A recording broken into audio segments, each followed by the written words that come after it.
Dark Discoveries is a podcast that dives deep into the darkest corners of history, mystery, and the downright bizarre. We discuss real events that may include graphic detail, adult themes, strong language, not suitable for all ages. Listener discretion is strongly advised. We're here to inform, entertain, and maybe make you laugh nervously in public, but never to glorify criminals or make light of victims. Our research is thorough, but hey, we're not perfect. We don't claim to be historians, so if we get something slightly off, blame Dustin. All opinions are our own, and sometimes even those are questionable.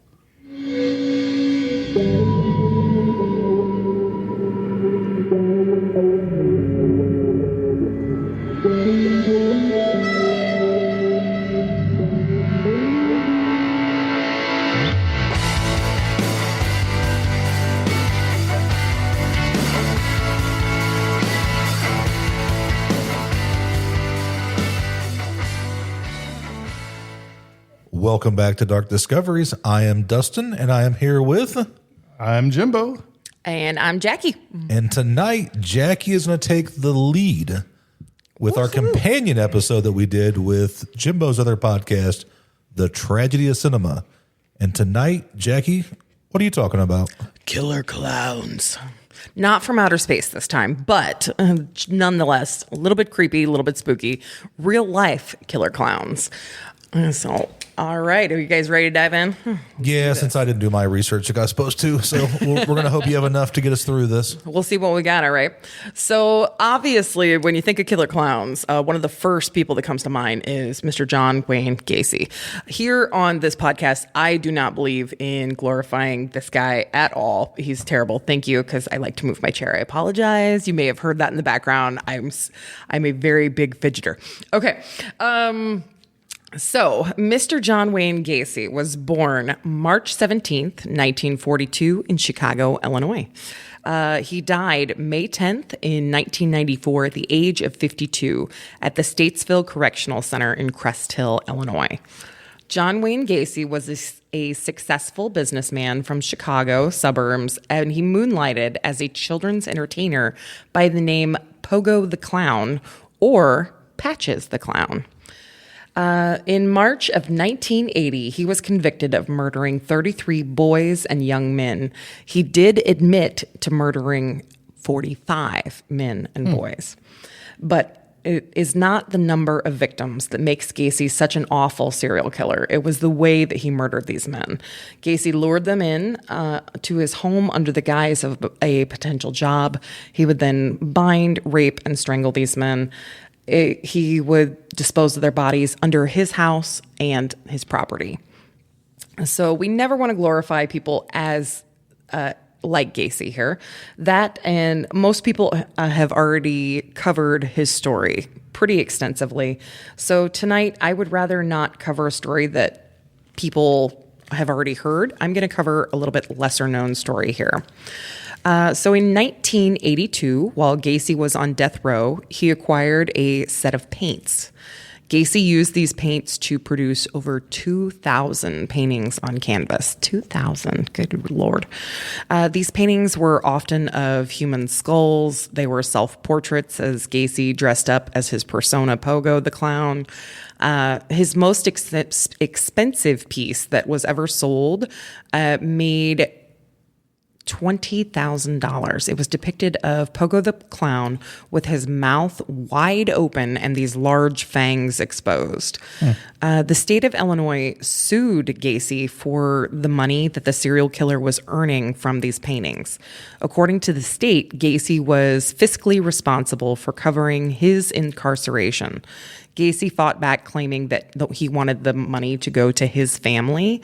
Unfortunately, the state's civil litigation case against Gacy was eventually thrown out. They were suing him for more than $141,000 in 1993. Yeah, at least take the money and give it to the victim's family. Right. Like, that's just don't know who wants. It's like getting a painting from another notorious murderer. We'll just call him Tiny Mustache Man. Who really wants artwork done by somebody that sick and twisted? But would you take one? No. It would be interesting to have it'd be a conversation piece, but it's knowing what it's linked to. Yes. You'd want to take it and burn it, And but at least give the money to the victim's family. He's trying to pay off his debt that he's owed to these families. But it sounds like he was trying to pay it back to his family. he was Right. trying to pay it back to his own family, correct. And the state of Illinois tried to sue him to pay them, and it didn't quite pan out that way, unfortunately. Or you pay your prison bill. That's with exactly that. what it was, yes. So these paintings have obviously sparked controversy due to concerns about Gacy profiting off of his crimes and the overall impact that it would have on the families of the victims, just as you guys were saying. Understandably, many of the families found the sale of Gacy's artwork extremely disturbing. Upon his execution, Gacy had his lawyers put 40 of these paintings up for sale through James Quick Auctioneers. This garnered a great deal of attention to the public. In particular, two local businessmen by the names Joe Roth and Wally Knoble. These two men decided to attend this auction. They were going to drop upwards of $15,000 and buy as many of these paintings as possible. When they announced this, that they had intended to go and buy, they were going to burn the artwork right there on premise of the auction house. They invited Gacy's victims' families to attend, and they would be allowed to be the ones to place the paintings in the fire. Why couldn't they just be the one that they all put their hands on the switch of the electric chair and let them flip the switch? But I'm sure there was several that wanted that. at least let them burn it. Mm-hmm. Because that stuff doesn't need to survive. Yeah. The day of the auction, over 300 family members and onlookers gave standing ovations as these men purchased one after another, upwards of about 24 of the 40 paintings on auction. The auction even brought other people that had paintings or artifacts that Gacy had sold during his lifetime. These people also placed these items onto the bonfire or gave them to victims to put on the bonfire. He was in construction, right? He actually managed a KFC for a while. I was thinking he had but a he did construction- have a construction business. That's actually how he lured several of these. Imagine having a house that was built by the company he owned or him being there. You wouldn't even want to be there. No, absolutely not. And his house was horrible. Many of these victims were on the property and could not be identified. I've got. I think they were information buried about under that. like the chicken coops. Under the crawl space. In the crawl space on the property. He would bury them in the crawl space till he ran out of room, and then he started burying them around. And I the believe, property. if I'm not mistaken, they couldn't sell his house. I think they eventually tore it down and built a new house there, but who still wants a house there? It's Yeah. Well, sadly, there were many other pieces that still survived and are out there today. But thanks to these men, some of the families got a little bit of justice in that act. And if they're out there, please don't glorify these guys, because this is just a horrible way to remember these victims. And I have a few other fun facts just because I absolutely hate John Wayne Gacy and what he did. So the day of his execution, pro-capital punishment demonstrations gathered and were reported to be singing na na na na na na na na hey hey hey kiss him goodbye, which I think is amazing. They were singing it so loudly they could actually be heard inside the execution rooms. So good for them. It is reported that Gacy had a pen pal while he was incarcerated. This woman told Gacy she was in love with him. When his death row attorney, Karen Conti, a C-O-N-T-I, I'm not even... Conti. That's the one. All right. Karen Conti asked if he was going to marry this woman. This asshole actually said, "No way. That woman has 3 children and they're all in the penitentiary. You think I would marry into a family like that?" So he has standards. I can't. I literally was shocked when I read that, and it was his actual attorney that is the one that wrote this down after his death, and I was like, wow. I think that even shocked her. So to this day, 5 victims found on John Wayne Gacy's property remain unidentified. The Cook County Sheriff's Police Department are still actively looking for the families of these victims. DNA technology is continuously being compared, and they even have a website where if you have a family member that has gone missing from the years 1970 to 1979, you can submit your DNA for a cross comparison to these victims. Just in case anyone listening meets that criteria, the website is the Cook County Sheriff il.gov, or you can call and schedule a sample to be compared. The phone number is 708-865-6244. Let's give these victims and their family the answers and the closure that they deserve. So a little bit of fun fact stuff about John Wayne Gacy there tonight. Just because I am not a fan of the man, but I believe, Dustin, you had some information on what he was served that day. So right now, I think the big thing is there's going to be a restaurant somewhere that's going to be serving last meals. Kind of like the idea, but it's sick and twisted. Mm-hmm. So I don't know if I really like the idea, but Gacy's last meal was 12 fried shrimp, a bucket of original recipe KFC chicken, French fries, and a pound of strawberries. You would think you wouldn't want KFC if you worked there. That's just it. He Like I worked at managed. Burger King and I can barely stand it anymore. You know, when I worked there for so long. Well, you don't But remember he died how long in. was he incarcerated? It He was died in several the years. 80s, and that's when KFC was still good. Finger licking. Good. Finger looking good, yes. So, not for Gacy though. So yeah. Tastes like a lie. So yeah, he was convicted in 1980, but he was put to death in 1994. So he was on death row for 14 That was years. the end of KFC being pretty good. I remember. So You know, I wonder if any of those like serial killer museums or anybody has one of the paintings. Yes, as a matter of fact, there is a few. There's one I know for a fact in California that I was reading about that has a couple of his paintings. I also have a personal friend that owns a few of his items. Yes, and it has been. I didn't know you were friends with Zach Baggins. No. It is part of their artifact in their museum, and it has been taken apart, and it has had some testing done to it, and it is said to contain bodily fluids more than paint.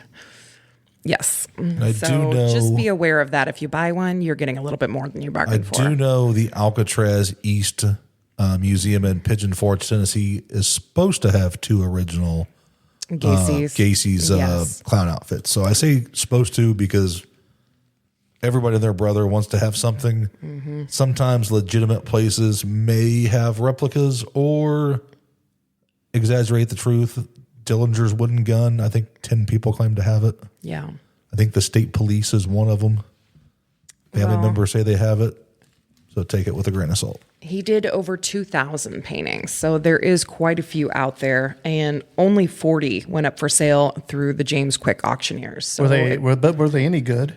No, not in my I'm just opinion. saying. I was going to say, were the paintings at least good? A lot of them depicted himself. A lot of them were skulls. A lot of them, in my opinion, have to do with the victims, which what I was that thinking. changes a lot of the way I view the art. Being the other bodily fluids being on it would probably be another sign that was a victim. And if you come in contact with one, please wear gloves. Not because you want to preserve the painting, but you don't want to touch it. No, you don't want that. And honestly, yeah, I absolutely love what these 2 men did for those families, and good for them. I hope that Butthead didn't get a dime. You couldn't do a whole lot, but you had some money, so let's do something. Yes. Right. Yeah. But unfortunately, the side effect of that is you burned, what'd you say, like 12 or 20 of them? It was 2 dozen. So 24. 24 of the 40 So that went all out. that did in these sick But- and twisted people's mind was make the other ones more valuable. But it did bring other people out that had memorabilia and paintings from him, and they burned it as well for the families. Which is good. Yeah. So right now, we're going to stop talking about him and giving him some time here. But James, do you have anything fun you want to add today? Well, I don't consider it fun. Okay. I mean, it's a clown episode, but it's not all funny. Not fun. Okay. So- Yeah. I'm going to be covering a case today. Sheila Keen Warren. She was known as the Killer Clown. Have you ever heard of Sheila Keen Warren there, Dustin? I don't believe I have, and I listen to a lot of stuff about serial killers and true crime, so that's kind of surprising that I didn't stumble across that one yet. All right, so here we go. On May 26th, 1990, Marlene Warren was having breakfast with her son, Joe Ahearns, and his friends. Joe, who was 21 at the time, was staying at home recovering from a broken leg. There was a quick knock on the door, and when Marlene went to answer it, she was greeted by a clown who was holding flowers and 2 balloons, one which read, "You're the greatest." After Marlene responded with, "How nice," the clown then proceeded to take out a gun and shoot her. Ahern and the other witnesses told authorities that the clown arrived in a white Chrysler LeBaron a little before 11 a.m. Emergency personnel arrived, and Marlene was taken to the hospital where she died 2 days later. An investigation and an extensive search for a killer clown who left the flowers and balloons behind ensued. The police tracked down the stores where the flowers, balloons, and the clown costume used by the killer clown were purchased. An employee at one store told authorities that a woman came to purchase the clown costume, wig, and other accessories. The police found an abandoned Chrysler LeBaron in a parking lot a few days later. They found artificial hair from the wig inside the vehicle. Authorities also found brown human hair in the car. However, DNA testing wasn't as advanced at the time as it is today, so the hair wasn't helpful in determining a suspect.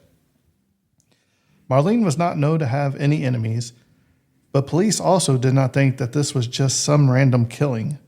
They believed Marlene had been targeted. Marlene was married to a gentleman named Michael Warren, who ran a used car lot as well as a rental car agency. Michael was questioned, but he had a solid alibi. He was with a group of his friends headed to a racetrack down in Miami. So usually when somebody gets killed like that, one of the number one suspects is always the spouse. He has a solid alibi, so it wasn't him. So as police began questioning the family and friends of the Warrens, it was soon discovered that there may be a little affair going on between Michael and one of his employees, Sheila Keen.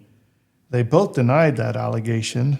An employee at the costume place believes Sheila was the one who had bought a clown costume there, but when Sheila's home was searched, there was no such evidence to be found. This case grew extremely cold. So fast forward all the way to 2002, Michael and Sheila were married, and they were living in Virginia and owned a small restaurant close to the Tennessee border. As time moved on, so did the advancement in DNA technology. Remember that hair that they had found in the car? Well, in 2017, the DNA made a match to the hair, and you guessed it, it belonged to Sheila. Although she initially claimed her innocence, she pled guilty to second-degree murder and took a plea deal. She was arrested in 2017 and had been waiting for her trial for 6 years. Can I just say something? What happened to the right to a speedy trial? Exactly. Well, not only that, but it takes so long for people to get to trial and all that, and then you're going to take into time served, which we'll talk about here in a second. So, but if she had not taken a plea deal, she would have been spent more than likely than the rest of her life in jail. She was 56 at the time of her confession. So until Sheila Keen was convicted in 2023, so this is just Wow, that's recent. a couple years ago, right? Yeah, that's when she was convicted. now she's going to get how many years of time served on top of this? Hang on, you're getting right here. This is wild. So Michael Warren was suspected by authorities and friends of Marlene Warren, and so until she was convicted, they still thought it was her husband this entire time, that he had something to do with it. So when he was convicted of a grand theft, odometer tampering, and racketeering in 1994, Michael Warren was reportedly made to spend 4 years in prison, which his lawyers claimed was an unfair sentence. They said that the heavy sentence was a consequence of suspicions that he killed his wife under the guise of the Killer Klowns. So he's getting, well, we think it was you, so we're going to just lock you up for even longer, which is unfair. Yeah, Yeah. absolutely. Now here's the crazy part of this case. After taking the plea deal and with time served, Sheila would only have to spend around 2 years in prison. Florida's laws gave significant credit to time served for good behavior. She had been released from prison only after serving 18 months. Sheila Keen Warren, this is a quote, Sheila Keen Warren will always be an admitted convicted murderer and will wear that stain for every day for the rest of her life, Palm Beach County State Attorney Dave Ehrenberg said in a statement Saturday. You had Greg Rosenfeld, who was Keen Warren's attorney, has said she only took the plea deal because she would be released in less than 2 years and had been facing a life sentence if convicted at trial. And quote, we are absolutely thrilled that Miss Keen Warren has been released from prison and is returning to her family. And as we've stated from the beginning, she did not commit this crime, he said Saturday in a text message. Wow. Yeah, the family needs a little bit more justice than that.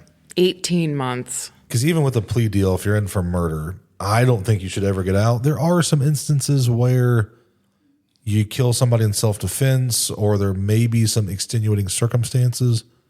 But 20 years a minimum. But you got to remember, she got arrested in 2017. So that's, 7 years or 6 years right there, plus the other 18 months. So it was about, no, it's not enough. But I'm just saying, and yeah, she's out. Maybe she got 30 years, but time service, back then they had them weird laws where you got, hey, good behavior, we're going to knock off 2.5 days off your sentence or something. And that adds up over time. But jail life versus prison life is going to be a little bit different. Well, I will say this, gentlemen, if you are on Tinder and you see her or anyone that looks like her and is offering balloons or dressing up as a clown to bring you things, I would not swipe on her. I would pass her. She is out. She is. Well, she was 56 at the time she confessed. So that was in 2017. Girl can hold a grudge. 8 years now. So she's 64, maybe 65 now. Yeah, but what's that saying? What, snow on the mountains, fire in the belly, or something like that? She does, what? There's something stupid. I can't remember. What is he talking about? I have no idea. Just because she's in her 70s doesn't mean that she may not be hot. She's hot and looking.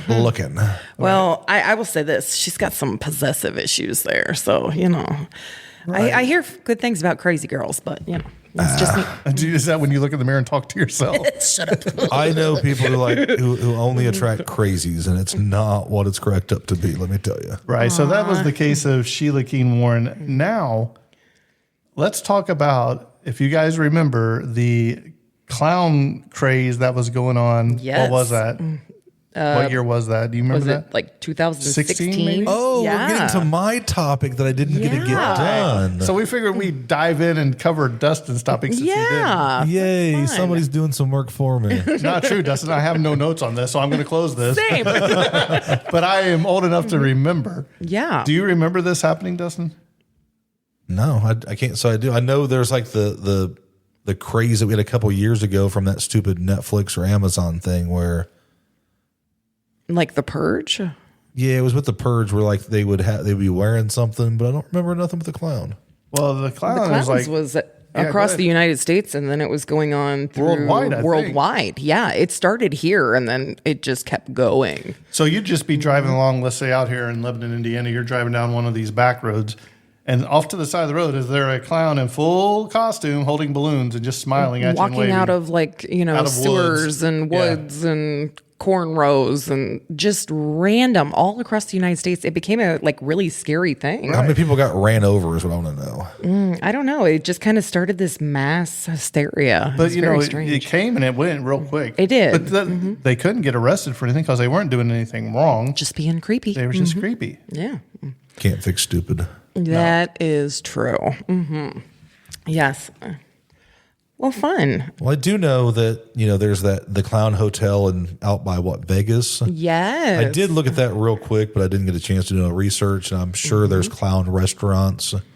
We talked about the serial killer last meal restaurant stuff. So. I mean, Ronald McDonald, he's been killing people for years, clogging their arteries, right? Yes. Ma'am. That clown motel is no joke. Right across the street is a giant cemetery, and it's really out in the middle of nowhere, but every single room is decked out in clowns. And when I say that's decked out in clowns, I'm talking animatronics, I'm talking your grandma's creepy little tchotchkes, and anything and everything under the sun. And every single room has hundreds of these things. Are you afraid of clowns? I'm not afraid of them. I just don't want to be around them alone. Dustin, are you Same afraid as of anyone clowns? with a chainsaw. I'm not too afraid of clowns. I can handle myself. I think they're just creepy. They are. There's 'Cause did just you ever something go- disturbing. Now, Jackie, I know Dustin's a no for this, but I'll ask you. But did you ever go like downtown to Market Square Arena and go to the Ringling Brothers and Barnum and Bailey Circus when you were younger? I never went to one that prestigious. I went to a traveling one when I was younger, and that was, probably a very scary thing or place for me to be. I'll be honest. I think everybody's But it went was to a amazing. National Guard armory and seen a circus. So- Not too far from here, Peru, Indiana, is one of the biggest capitals of the world? capitals of the world. Yes, and actually, funny fact: my husband and I went to the museum thinking that we could just like walk in like a normal museum, and apparently it was an off day. But there's some guy there, and he's feeding animals. We could hear lions and stuff in the background. And the next thing I knew, here comes this caretaker out. And I was like, hi, I'm so sorry. We didn't see anybody to buy tickets. Can I purchase tickets? We'd love to see it. And he's like, I'm the only one here. Just go in. And we were like, okay. And that's the day you met John Wayne Gacy. Well, he opens a barn door, and inside is just amazing props and memorabilia and stuff from the circus. But in the back of my head, I was like, this is how we die. It was just, I was like, he never turned lights on or anything. So we're walking around this giant spooky barn covered in stuff. There's like roaring in the background from animals, and there's no lights, and there's all this creepy like circusy stuff. And I was just like, this is a horror movie in the making, and I'm living it. Now, when great. when I was younger, I used to live close to downtown Indianapolis, and we lived pretty close to train tracks. Well, the trains would stop, and they would actually march the animals from the train down to the facility downtown at Market Square Arena before it was, yeah. But do you remember, I remember going, and the clowns, they try to act all happy and waving and all that, but Yeah. then they'd roll up in that car, and like 40 of them would roll out, and you're like, this is not cool. And then you had the one with the stilts, like the Yeah. real tall one, and he's juggling, and you're like, no, this ain't for me. That is one thing that my acting coach always refers to a clown when you're acting, because a clown can put up a persona, but it actually is painful for the clown to continue to hurt themselves and fall over and slip on the banana and get pied in the face. And so their whole persona is being something they're not. And that always has stuck with me, what a clown really is. It's someone pretending. And that just creeps me out a little bit. So I've got my information here now about the We stalled. We long enough. stalled. stalled long enough for me for the restaurant that's going to be about the last meals for the serial killers is west of Mansfield, Ohio, and that's where the Ohio State Reformatory is. Yeah. I'm going to assume it's called Gallion, Ohio, is where it's going to be. So if you're out there and you go visit Mansfield and check out the prison, which is on my list to do, you may just I drive thought down you the were road. looking up the clown hotel. That's what I thought he was looking at. He was, I was like, wait a minute, why are we going back to the I was like, restaurant? oh, this is going to be really interesting. And then all of a sudden he's like, oh, well, I got what we can eat. You know what? He's hungry. It's all right, guys. It's Dustin's dinner time. The Clown Hotel is love in some Tonopah, Tonopah, Nevada, and I think they said the owner's buried next door, so it's gonna be a little bit creepy. No. Yeah, so it's I didn't realize the owners died. the original owners, and it's just not my type of place I'd want to go. I'm looking for a nice, clean, no bugs. Is there a teddy bear on that sign? For some reason, I picture a teddy bear on that sign. There's a giant Clown? clown. That makes more sense. It's the clown hotel. Do you know, like when you go to the front desk there, you know where you have to usually, nobody's at the front desk. The and you- reception? yeah, and you have Yeah. to ring the bell. Yeah. They got one of the, And it squirts water in your face. Nice model. Okay. But now comes the moment of the Jackie story of the day. Uh-oh.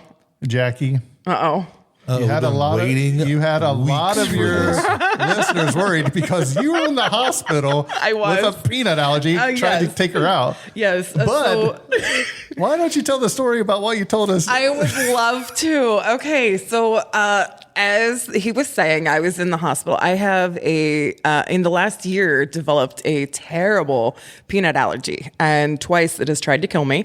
The most recent one actually took me in the hospital for about 7 hours, and they had me in the ER, gave me all kinds of epinephrine, and it took all day to get out of there. It was insane.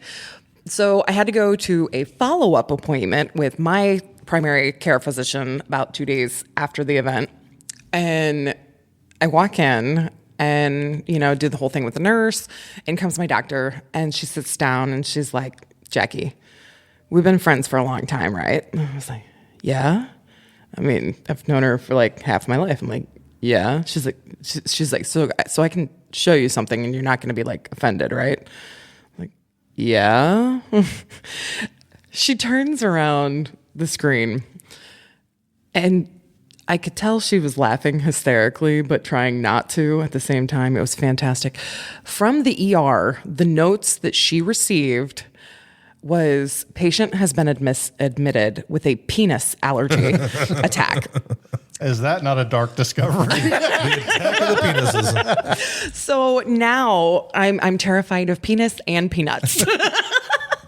But no, all is good. I've lived. I'm alive. I have my voice back, and I'm happy to be here with you guys being silly again. So right, because I was like, hey, are we going to record tonight? She's like, I'm in the hospital and I can't talk. Yeah, I sounded okay. like I just smoked like 12 packs. It was amazing. It's good to know that you will not be making any peanut butter moonshine flavors. No. As a matter of fact, all peanut things have been like completely removed from the vicinity. Man, no more Nutty Buddies. I think the hardest thing for me is Snickers. I had a love affair with Snickers, but I'm totally good with Skittles, so I'm down with the Skittles. Man, that's horrible. You could eat a Milky Way.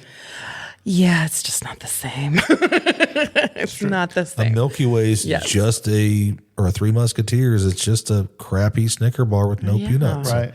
Okay, so we've talked a lot about clowns and circus. I got to ask, what is your guys' favorite circus or fair food?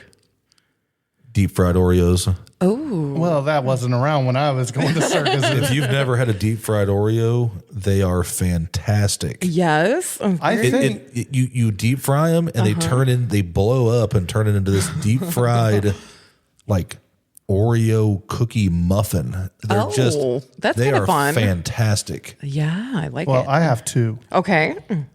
One, if you go to a circus, there's two things you have to get. Right. One of it is the boxed popcorn with the red and white stripes on it. Yes, very you have nostalgic. to get one of those. Yes. And you have to get cotton candy. Yes. Now, elephant ears and funnel cakes. That's at fairs, but I'm talking about circus. That's still circus food for me. Because you go to the racetrack and they were selling funnel cakes and elephant ears. It's already at a circus. It's just not with animals. It's with guys and machines. I am a cotton candy person myself. I love it. And I love that they can do the fun shapes and things now where people are making them into flowers and things like that, which is really amazing. But the other is Wisconsin fried cheese. I could eat fried cheese every day of the week. I do want to try fair food. I do want to try some deep fried butter. Ooh. I'm going to say no on that one. It's just going to be batter that's just buttery and fried. It's fried buttered bread at that point. What's wrong with that? Now, my mom's cousin, so I guess he's my second or third cousin, whatever it is, he was a professional clown. I'm talking about actually putting the makeup on, and he would get his crew together. They would do that, and they would go down to Riley's Children's Hospital. That's fantastic. And pass out balloons, and they would make balloons. The balloon animals. Yeah. What would be your balloon animal you would want made if you could have a clown make you a balloon animal? Peanuts or penises? Neither. I would love a skeleton. I would love a little skelly. Mm-hmm. Dustin?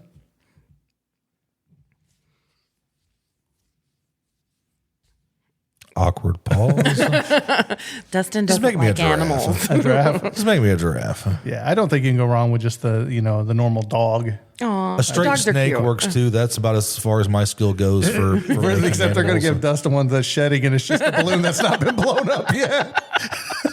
Please don't be. love Please it. do not be a leftover balloon from the movie we just talked about, Killer Klowns from Outer Spaces, because we Yes. talked about the raft being reused. Oh, that poor I raft. hope it's not a balloon that he saved. Can I just say I love his name is Mike Tobacco in that movie. It's fantastic. It Mike- sounds so bad. It sounds so B movie. So great.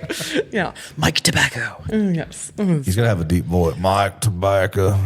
Oh no, that's Billy Bob Thornton. Okay, I'm sorry. We need 2 packs of cigarettes, 3 packs of cigarettes a day. Oh, you should have had me record a couple weeks. Good. Yes. Well, so we are the Dark Discoveries. If you'd like to leave us a review, we will let Dustin or Jackie read it on the air. We hope you like what you heard. Of course, this is one of our, even though it was a serious topic episode, we still have fun with it. We will never make fun of the victims, but we will make fun of serial killers all day long because they're pieces of trash and they get what they get. Absolutely. And we would like to highlight our missing child for the week. We have Quintisha Perry.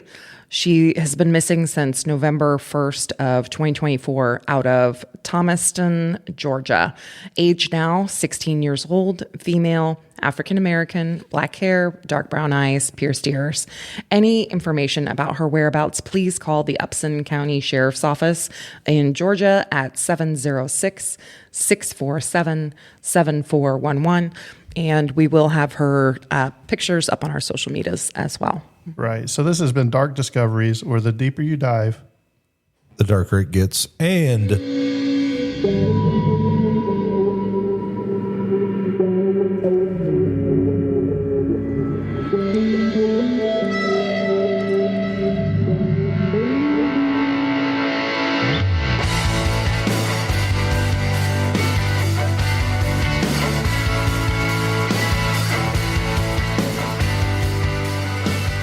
sorry there, Dustin, I had a little premature punctuation. yeah, you were premature on that outro button, but don't forget to follow us on all social media outlets at Dark Discoveries Podcast, and email questions, comments, future topics to darkdiscoveriespod@gmail.com.